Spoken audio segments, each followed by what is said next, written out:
Two bikes you see behind me I built this year. They're basically 2010 Honda RS 750s. And I built a Scrambler copy from the 60s and a flat tracker.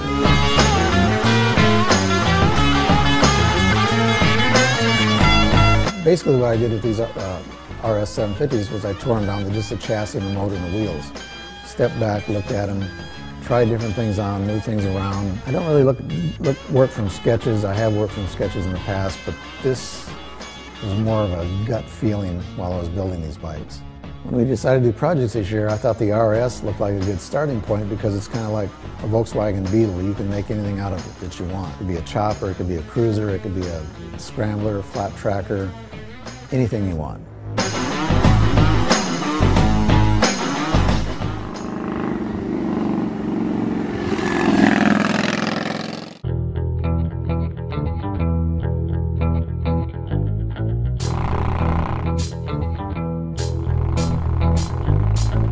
On the Scrambler, I started with a stock 750. I tore it down, figured out how I was going to modify the rear part of the frame and the swing arm to tuck everything in closer. The gas tank seat grab rail was very important on the Scrambler because that was kind of an icon touchstone part on the bike. When you're sitting on the bike, you see the handlebars, the Scrambler handlebars, the gauge of where it's at. I lowered the gauge about 3/4 of an inch. I found an aftermarket headlight that was the right size. Made the fork ears for the headlight mount to look like a 60s motorcycle. The fork boots, of course, cover the sliders on it, make it look more like a 60s bike too. I painted the lower legs because the early Scramblers, the lowers were steel and they were painted the same color as the chassis. My history with the 305 Scrambler goes way back. When I was a junior high, my older brother had a 305 Scrambler. In 1970, he ran into the back of a pickup and launched him and a buddy into the tail bit of the pickup.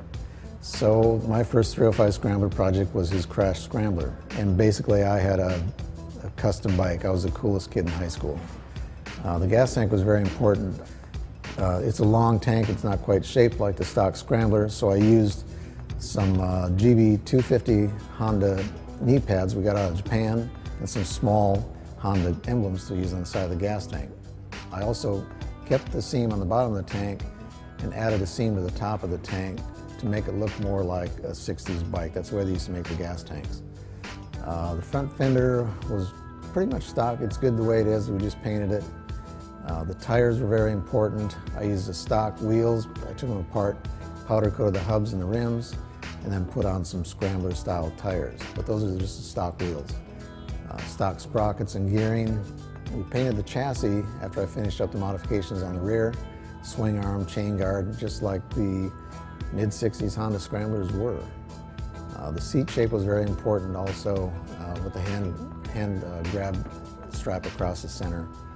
And just when I was building this bike, I didn't want to basically build it like a stock Scrambler, but I wanted to make it look like if Honda built a Scrambler today, how would they do it? And that's what the mindset that I used when I was building the project.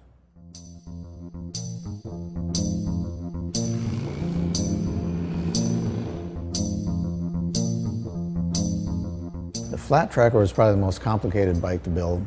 I took a stock motorcycle, stripped it down, took all the parts off it. I kept the front fork legs, triple trees, the front part of the frame. I cut everything off behind the swing arm and then just redid everything behind the swing arm. I used a stock swing arm, braced it for a monoshock. Also to get the flat track feel of the bike, the suspension in the back is jacked up about 1.5 inches and the front forks are shortened about 1 inch to steepen up the fork angle to make it feel more like a flat tracker. Also the foot pegs, if you're riding it, you'll notice that the left foot peg is higher than the right. That's the way a flat tracker is. So I want to get that feel to it too. We also got a original NS 750 flat tracker seat. Guy had the molds for it in Indiana, and I cut the number plates off of that and then made a nice stock feeling seat for it, a more comfortable seat. On the flat tracker, you're probably wondering what that thing is hanging off the right side. That's basically the stock fuel pump. I left it in that location because I wanted to make it look like a race part. Some people think it's an oil filter, oil cooler, but it's actually necessary, and I didn't build a cover over it because I wanted people to see the hoses and the castings, and it just looks like a race bike part. Yeah, both exhaust systems on the bikes were built out of bends, welded together, and then Obviously the scramblers were chromed and the flat trackers were ceramic coated.